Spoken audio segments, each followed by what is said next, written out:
ओम शांति। आज प्यारे बाबा ने कहा है, तुम्हारा बेड़ा पार कैसे होगा। भक्ति में भी कहते हैं ना, मेरा बेड़ा पार करो। तो बेड़ा पार बाबा कहते हैं, जब मेरे संग में आते हो, मेरे संग में रहते हो, तो बेड़ा पार होगा।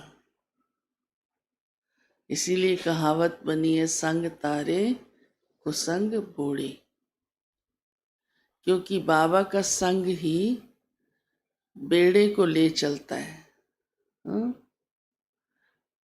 पर वो शरीर सहित नहीं जाता बेड़ा हमारा, आत्मा जाएगी। और कोई संग तो रास्ता ही नहीं जानते, तो पार कहाँ से कराएंगे। पार होने के लिए पहले रास्ता तो चाहिए ना। बाबा हम बच्चों को यहाँ से नई दुनिया और उससे पहले अपने घर परम धाम ले चलता है। लेकिन बाबा ने कहा कि वो संग कैसे समझा जाए कि मैं बाबा के संग हूँ। ऐसे तो हर एक कहेगा, मुरली सुनते हैं, बाबा के बन गए, मालूम परिचय हो गया, तो संग ही हुआ। परंतु उसमें भी विशेष बाबा एक बात कहते हैं, क्योंकि ये संग स्थूल नहीं है, सूक्ष्म है। भक्ति में भी स्थूल संग समझा था, इसलिए घर से निकलकर मंदिरों में गए, कितने इधर उधर कहाँ कहाँ। परंतु अभी बाबा कहते हैं, संग माना बाप में पूरा निश्चय, और निश्चय माना कि बुद्धि कहीं और नहीं जाए। और उसके तो आप अनुभवी भी बन चुके हो, 63 जन्म यही तो किया, और जहाँ भी लगा वहाँ चले गए। परंतु बाबा में अब निश्चय हो गया कि एक बाप ही बेड़ा पार करने वाला है। तो आप किसी और के आगे हाथ जोड़ के कहेंगे मेरा बेड़ा पार करो? नहीं कहेंगे। क्यों? आरती गा के कह लो, किसी गुरु के पास मंत्र लेके कह लो, हाँ, कोई देवता इष्ट देव बना लो, कोई और मंत्र जप लो, कोई पहाड़ों पे जाके बैठ जाओ। ये सब तो भक्ति मार्ग में 63 जन्म किया और बेड़ा पार हुआ ही नहीं। हाँ, और ही भटक गए। तो इसलिए बाबा कहता है, बेड़ा पार तब होगा जब सिर्फ और सिर्फ एक बाप का ही सुनेंगे, तो संग कहा जाता है। जिसका सुनते हैं, जिसका मानते हैं, कहेंगे ना उसका संग है। घर में संतान है, माँ बाप के साथ रहता है, लेकिन मानता दोस्तों की है, सुनता उनकी है। हाँ, बाप की सुन के भी एक कान से दूसरे कान से निकाल देता है, और मानता भी नहीं है। कहता है तू मेरा बाप है।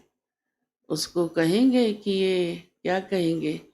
कहेंगे ये फलाने के संग में है ना। तो संग माना कि एक बाप का ही सुनना और बाप का ही मानना। जो बाबा कहे वो सुनना। अब और कुछ सुनने की दरकार भी नहीं रहती है, और ही मूंझ जाते हैं। हाँ?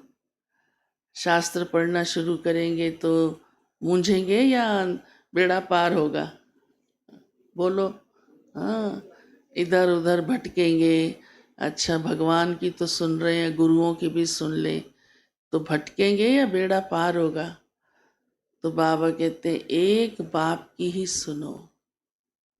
यहाँ तक कि जो पहले सुना हुआ है उसे भी बुद्धि से निकाल दो, क्योंकि वो काम नहीं आया, वो काम की बातें नहीं है, वो बेड़ा पार करने वाली बातें नहीं है।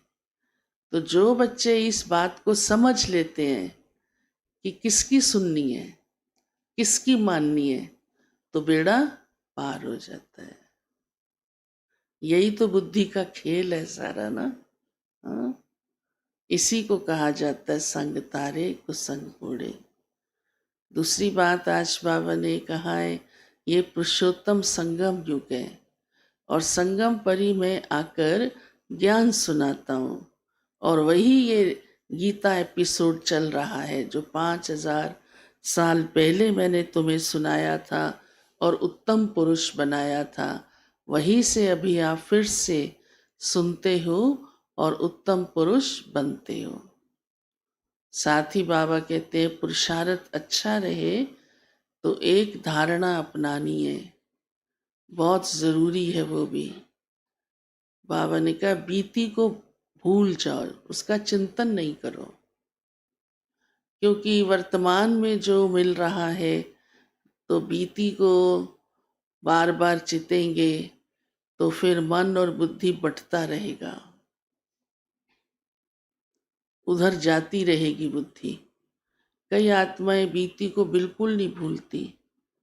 हाँ, और ही आप समझ लो, उसी अनुसार अपना सोच, दृष्टिकोण, व्यवहार, वही बातें बार बार बार बार, हाँ, कह कह के भी अपना भी मन और दूसरे का भी मन खराब कर देना, तो बाबा को ये अच्छा नहीं लगता। इसलिए बाबा कई बार हमें ये समझाते हैं कि अभी जो हुआ उसको भी फुल स्टॉप लगा दो, नहीं तो हमारा ही नुकसान है, समय व्यर्थ चला जाएगा। जो समय हमारा ज्ञान चिंतन में जाना चाहिए वो समय व्यर्थ चिंतन में चला जाएगा। व्यर्थ ही नहीं बल्कि उल्टा, हाँ, उसमें चला जाता है। तो वो भी बाबा हम बच्चों को ध्यान पर खिंचवाते हैं।